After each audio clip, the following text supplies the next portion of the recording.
മുംബൈ ഭീകരാക്രമണ കേസിലെ സൂത്രധാരൻ ഹഫീസ് സയ്യിദ് പാകിസ്ഥാൻ സർക്കാരിന്റെ കസ്റ്റഡിയിലെന്ന് ഐക്യരാഷ്ട്ര സംഘടന. 4 വർഷത്തോളമായി ഇയാൾ പാകിസ്ഥാനിൽ തുടരുന്നു എന്നതിന് സ്ഥിരീകരണം. ഭീകരവാദ ഫണ്ടിങ്ങിന്റെ പേരിൽ ജയിലിൽ കഴിയുകയാണ് ഹഫീസ് സയ്യിദ്. ഭാരതത്തിൽ നടന്ന കുറ്റകൃത്യങ്ങളുടെ പശ്ചാത്തലത്തിൽ ഹഫീസിനെ വിട്ട് നൽകണമെന്ന ആവശ്യത്തോട് ഇതുവരെ പാകിസ്ഥാൻ പ്രതികരിച്ചിട്ടില്ല. ഇന്റർനാഷണൽ ഡെസ്കിൽ നിന്നും ഐസൻ ജോസാണ് വാർത്തയുടെ വിവരങ്ങളുമായി ചേരുന്നത്. ഐസൻ, വിശദാംശങ്ങൾ. ഈ സൂചിപ്പിച്ചതുപോലെ UN സെക്യൂരിറ്റി കൗൺസിലിൻ്റെ ഇത്തരത്തിലുള്ള ഭീകരവാദികൾ, അതിർത്തി കടന്നുള്ള ഭീകരവാദത്തിന് പ്രോത്സാഹനം നൽകിയവരുടെ ട്രാവൽ ബാനും അതുപോലെ തുടർ നടപടികളുടെയും ഭാഗമായി നടന്ന ആ ഒരു യോഗത്തിലാണ് ഹഫീസ് സയ്യിദ് ഉള്ള സ്ഥലം പാകിസ്ഥാനാണെന്ന ഒരു സ്ഥിരീകരണം പുറത്തു വന്നിരിക്കുന്നത്. കാരണം 2020 മുതൽ 78 വർഷത്തെ ജയിൽ ശിക്ഷ അനുഭവിക്കാൻ വിധിക്കപ്പെട്ടിരിക്കുകയാണ് ഹഫീസ് സയ്യിദ് എന്നാണ് ഇപ്പോൾ UN സെക്യൂരിറ്റി കൗൺസിലിന് ലഭ്യമായ വിവരങ്ങൾ അനുസരിച്ച് പ്രസിദ്ധീകരിച്ചിരിക്കുന്നത്.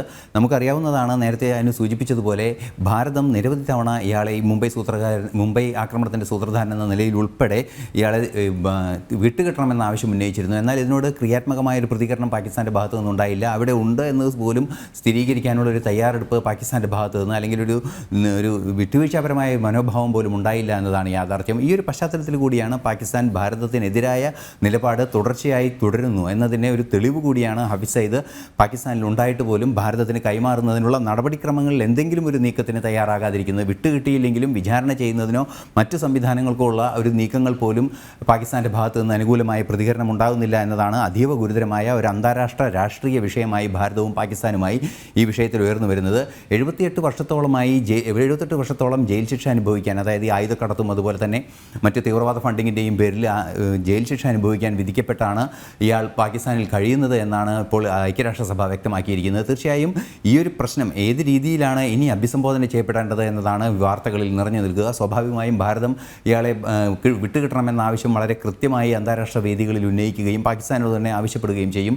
ഇത് ഇരു രാജ്യങ്ങളും തമ്മിലുള്ള ഒരു പ്രശ്നങ്ങൾ വീണ്ടും സങ്കീർണമാകുന്നതിലേക്കും അത് തീവ്രവാദ അനുകൂല നിലപാടുകൾ പാകിസ്ഥാൻ്റെ ഭാഗത്തു നിന്ന് തുടർച്ചയായി ഉണ്ടാകുന്നതിനുമുള്ള കാരണങ്ങളിലേക്ക്, അല്ലെങ്കിൽ ആ ഒരു സംഭവവികാസങ്ങളിലേക്ക് വഴിവെക്കണമെന്ന കാര്യത്തിൽ തർക്കമില്ല. എന്തു തന്നെയായാലും മുംബൈ ഭീകരാക്രമണത്തിൽ നിരവധി പേർ കൊല്ലപ്പെട്ട, ഈ രാജ്യത്തെ തന്നെ നടുക്കിയ മുംബൈ ഭീകരാക്രമണ കേസിൽ പിടികിട്ടാപ്പുള്ളി എന്ന രീതിയിൽ തന്നെ പ്രഖ്യാപിക്കപ്പെട്ടിരിക്കുന്ന ഹഫീസ് സയ്യിദ് ഇപ്പോൾ പാകിസ്ഥാനിലുണ്ടെന്ന് ഐക്യരാഷ്ട്രസഭ തന്നെ കൃത്യമായി രേഖകളുടെ അടിസ്ഥാനത്തിൽ സ്ഥിരീകരിച്ചിരിക്കുന്നു എന്നതാണ് യാഥാർത്ഥ്യം.